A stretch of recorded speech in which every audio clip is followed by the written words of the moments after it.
Selamünaleyküm arkadaşlar. Bugün 13 Ağustos 25. 2025 oğlum Onur'un doğum günü. Merhaba.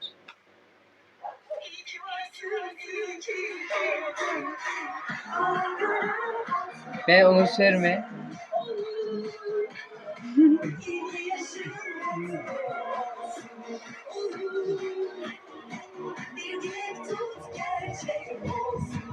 Oğlum doğum günü dene. Abla görüyor musun? Tam görüyor. Ablası sıra. Ben Onur'un ablası. Ben Onur'un abi. Tam görüyor musunuz? Ben tam geçtim. Ben Onur. Bu da Onur. Bu da ben. Sanırım.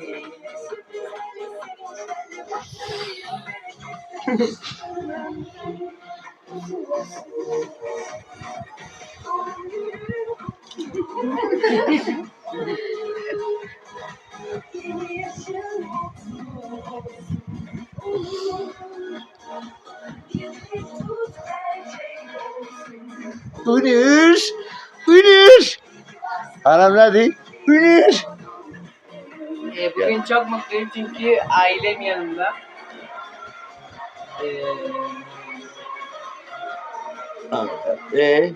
İşte ailem yanımda.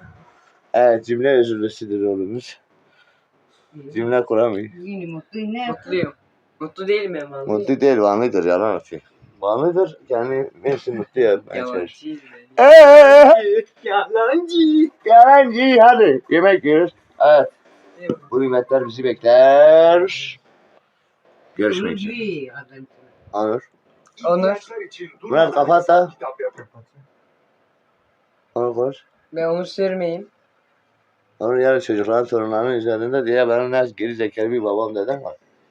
Var yani öyle. Onur Sen bir olmaz. düşün 5 dakika sonra sen gel. Bak lan. Ne anlatayım? Bugün oğlumun doğum günü dene. Kurban oğlum. Ne? Anlat da. Biliyor musun? Ne Geri anlatıyor? zekalı. Anlat. Bunları hepsini ben ayarladım. Bunlar hep Hepsi Dilek abla adlandı.